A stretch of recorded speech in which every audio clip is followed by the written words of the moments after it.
तपाईहरू सबैजनालाई ख्रिस्टीय अभिवादन। जय मसीह। वार्षिक बाइबल अध्ययन तालिका अनुसार आज हामी 93औं दिनमा छौँ र आज हामी भजन सङ्ग्रह 89 देखि 94 सम्म पाठ गर्नेछौँ। आउनुहोस् आजको पाठलाई हामी सुरु गरौँ। भजन 89।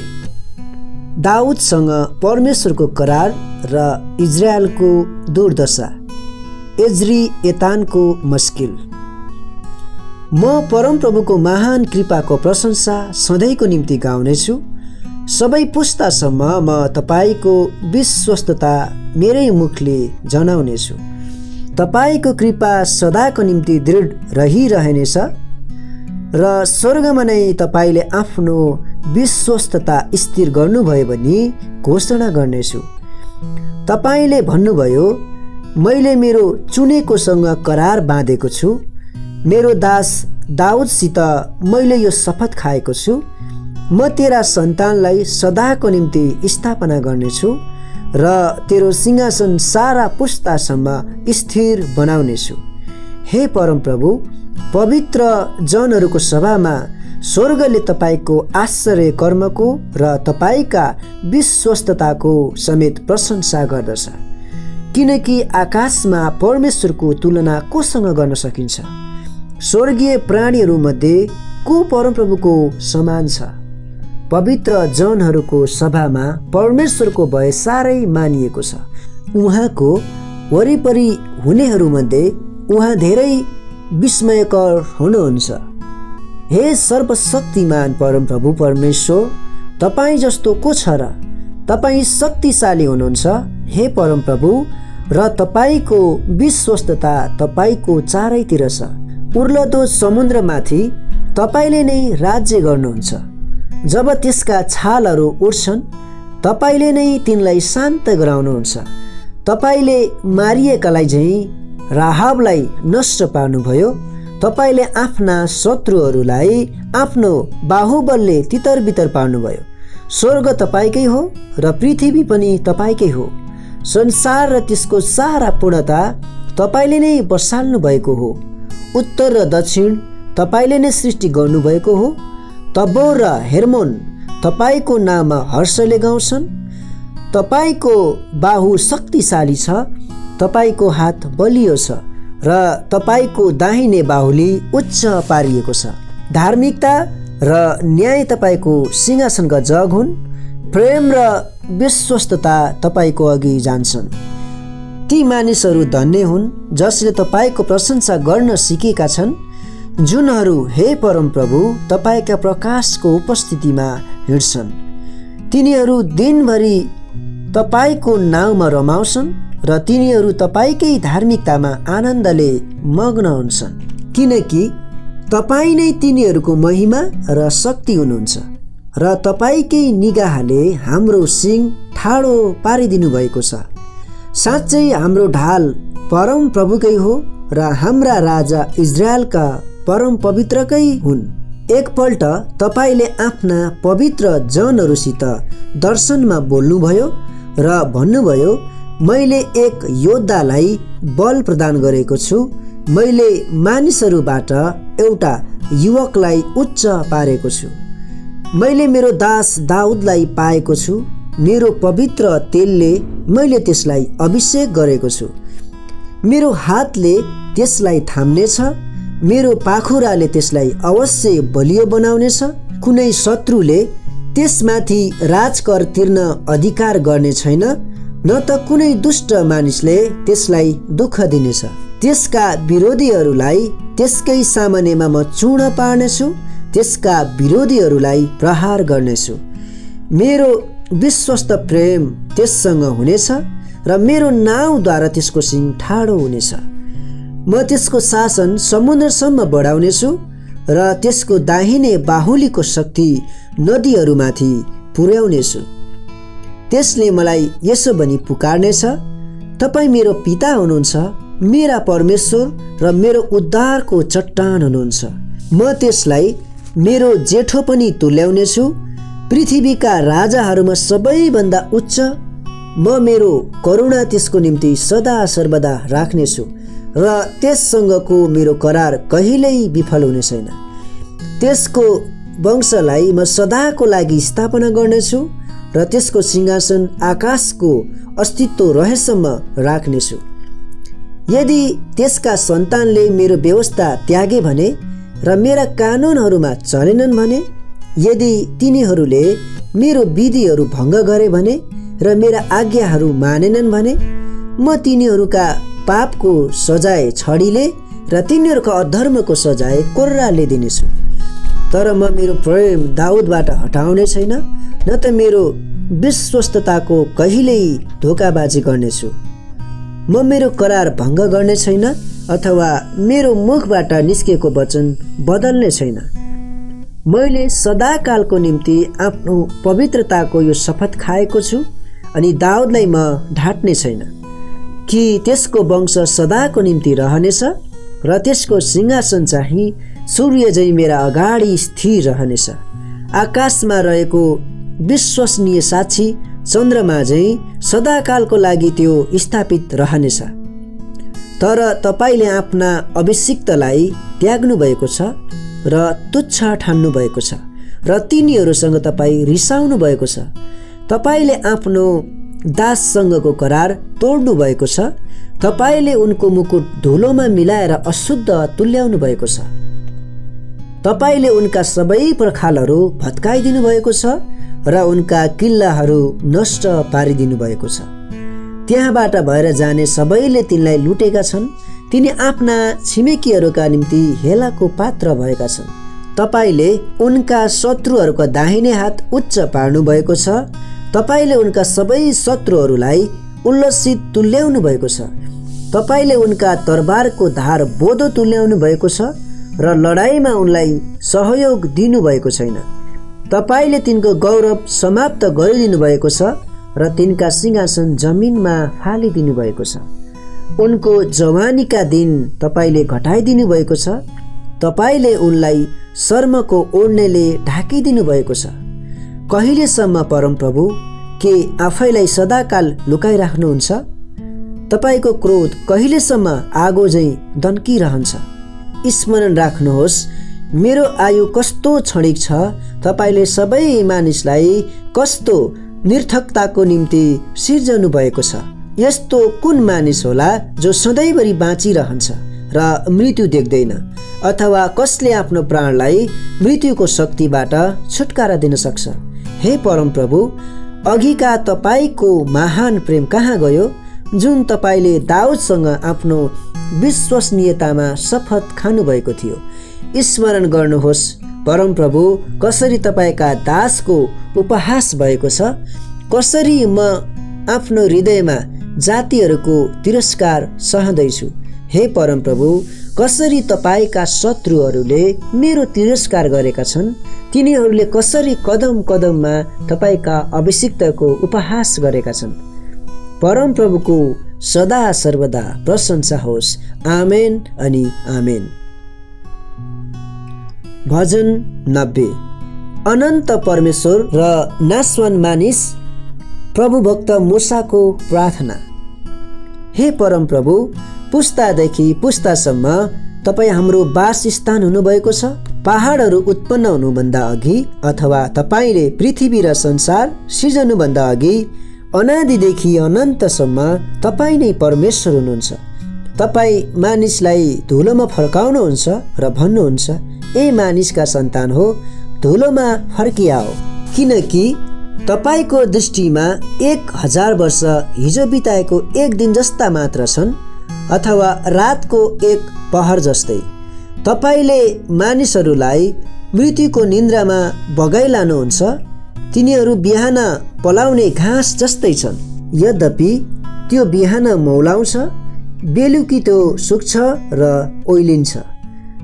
हामी तपाईको क्रोधमा भस्म भएका छौँ र तपाईको आक्रोशमा हामी आतंकित हुन्छौँ। तपाईले हाम्रा अधर्म आफ्नै सामुन्ने राख्नु भएको छ। हाम्रा गुप्त पापहरू तपाईका उपस्थितिको प्रकाशमा छन्। हाम्रा सारा दिन तपाईको क्रोधमा बित्दछन्। सुस्केरामा हामी आफ्ना वर्षहरू बिताउँदछौँ। हाम्रो आयु त 70 वर्ष मात्र हो, बलले भ्यायो भने 80 पुग्ला तापनि तिनीहरूको अवधि कष्ट र शोकमा बित्छ, किनकि आयु चाहिँ चाँडै बित्छ र हामी उडी जान्छौँ। तपाईका क्रोधको शक्ति कसले जान्दछ? किनकि तपाईको क्रोध तपाईलाई दिनुपर्ने भए जत्तिकै ठुलो छ। हाम्रो आयु ठिकसँग गन्न हामीलाई सिकाउनुहोस् र हामी बुद्धिको हृदय प्राप्त गर्न सकौँ। हे परमप्रभु, नम्र हुनुहोस्। अझ कति बेर लाग्ने हो? आफ्ना दासहरूमाथि दया गर्नुहोस्। बिहान आफ्नो नटल्ने करुणाले हामीलाई तृप्त पार्नुहोस् र हामी आफ्ना जीवनभरि रमाएर गाउन सकौँ। जति पनि तपाईँले हामीलाई कष्ट दिनुभयो र जति वर्ष दुःख भोग्यौँ त्यति दिन हामीलाई आनन्दित तुल्याउनुहोस्। तपाईँका कार्य तपाईँका सेवकहरूलाई प्रदर्शन गरियोन् र तपाईँको वैभव तिनीहरूका छोराछोरी कहाँ प्रकट होस्। हाम्रा परमप्रभु परमेश्वरको निगाह हामीमाथि रहोस् र हाम्रा हातका कामहरू हाम्रा निम्ति दृढ पारियोन्। हो, हाम्रा हातका कामहरू सुदृढ पारिदिनुहोस्। भजन 91। विश्वासीको सुरक्षा। जो परमप्रधानको शरणमा बास गर्दछ त्यो मानिस सर्वशक्तिमानको छत्र छायामुनि रहन्छ। परमप्रभुको बारेमा म भन्नेछु, उहाँ मेरो शरणस्थान र किल्ला हुनुहुन्छ, मेरा परमेश्वर जसमाथि म भरोसा राख्दछु। निश्चय नै उहाँले तिमीलाई सिकारीको पासोबाट र घातक रूढीबाट बचाउनुहुनेछ।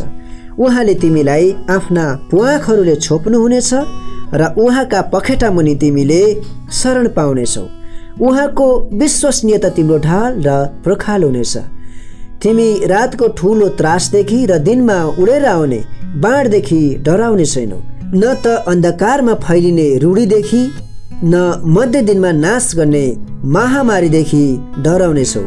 1000 जना तिम्रो नजिक लोट्लान् र तिम्रो दाहिने हाततर्फ 10,000 जना, तर तिम्रो नजिक त्यो आउने छैन। तिमीले आफ्ना आँखाले मात्र त्यो अवलोकन गर्नेछौ र दुष्टहरूको प्रतिफल देख्नेछौ। यदि तिमीले सर्वोच्च प्रभुलाई आफ्नो वासस्थान बनायौ भने, परमप्रभुलाई जो मेरो शरणस्थान हुनुहुन्छ, तिम्रो कुनै अनिष्ट हुने छैन, तिम्रो घरको नजिक कुनै विपत्ति आउने छैन। किनकि उहाँले आफ्ना स्वर्गदूतहरूलाई तिम्रा सबै मार्गमा रक्षा गर्नलाई आज्ञा दिनुहुनेछ। तिनीहरूले तिमीलाई आफ्ना हातै थाम्नेछन्, नत्र त तिम्रो खुट्टा ढुङ्गामा ठोकिनेछ। तिमीले सिंह र गोमनलाई कुल्चनेछौ, जवान सिंह र सर्पलाई तिमीले पैताला मुनि लतार्नेछौ। परमप्रभु भन्नुहुन्छ, त्यसले मलाई प्रेम गरेको हुनाले म त्यसलाई छुटाउनेछु। त्यसले मेरो नाउँ ग्रहण गरेको छ, यसकारण म त्यसको रक्षा गर्नेछु। त्यसले मेरो पुकारा गर्नेछ र म त्यसलाई उत्तर दिनेछु। त्यसका दुःखको घडीमा म त्यससँग हुनेछु। म त्यसलाई छुटकारा दिनेछु र आदर गर्नेछु।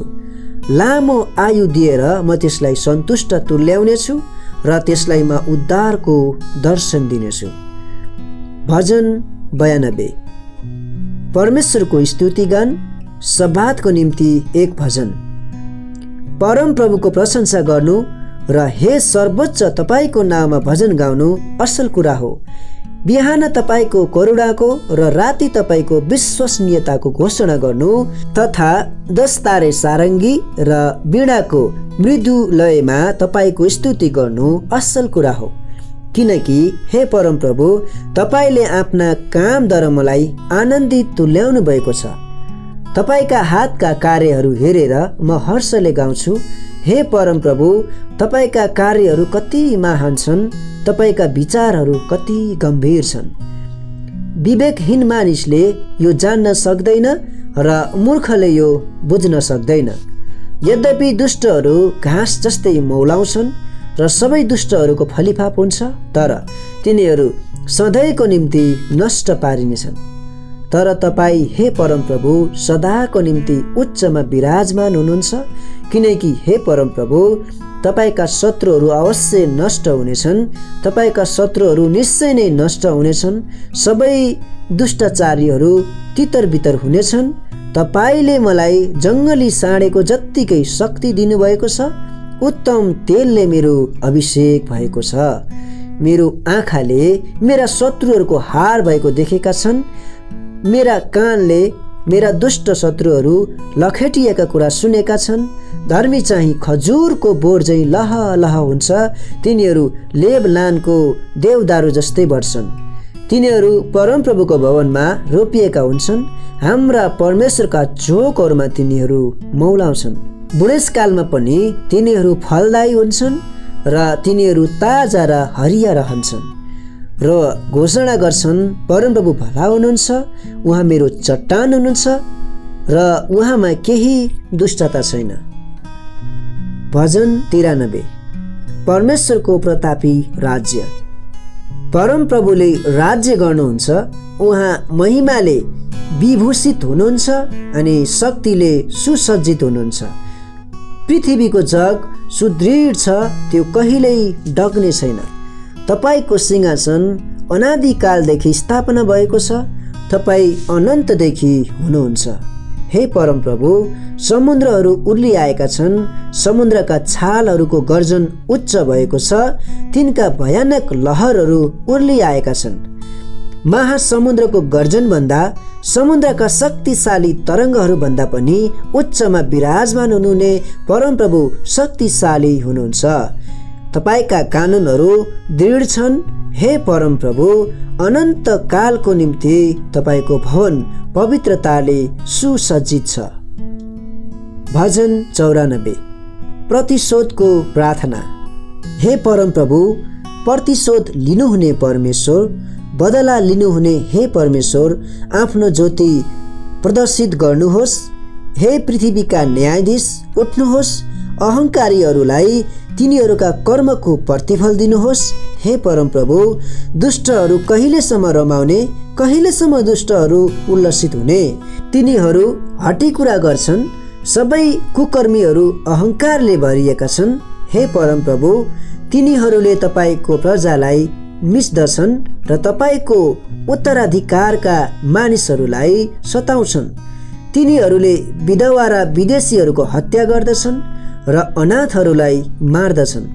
तिनीहरू भन्दछन्, परमप्रभुले देख्नुहुन्न, याकोबका परमेश्वरले वास्ता गर्नुहुन्न। मानिसहरूका माझमा ए विवेकहीन हो, विचार गर। ए मूर्ख हो, तिमीहरू कहिले बुद्धिमान हुने? जसले कान दिनुभयो, के उहाँ सुन्नुहुन्न र? जसले आँखा सिर्जनुभयो, उहाँले देख्नुहुन्न र?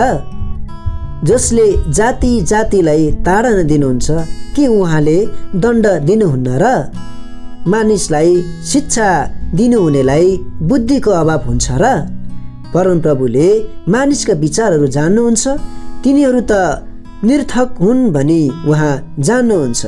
हे परमप्रभु, त्यो मानिस धन्यको हो जसलाई तपाईँले ताडना दिनुहुन्छ र आफ्नो व्यवस्थाबाट सिकाउनुहुन्छ।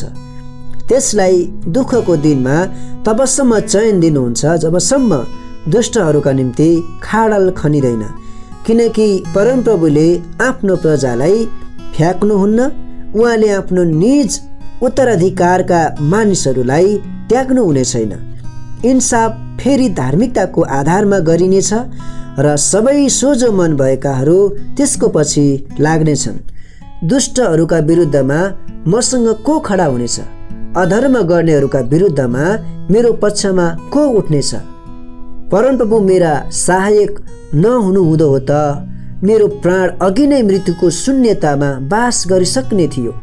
मेरो खुट्टा चिप्लिरहेछ भनी जब मैले भने, तब तपाईँको प्रेमले मलाई थाम्यो। हे परमप्रभु, जब मेरो मनमा ज्यादा फिक्री भयो, तपाईँको सान्त्वनाले मेरो प्राणलाई आनन्दित तुल्यायो।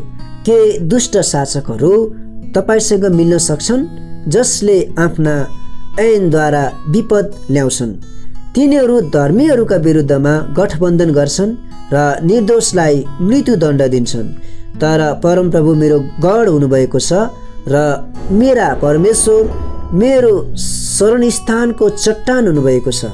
उहाँले तिनीहरूका पाप तिनीहरूमाथि खन्याइदिनुहुनेछ र तिनीहरूका दुष्टताको निम्ति तिनीहरूलाई नाश गर्नुहुनेछ। परमप्रभु हाम्रा परमेश्वरले तिनीहरूलाई नाश गर्नुहुनेछ।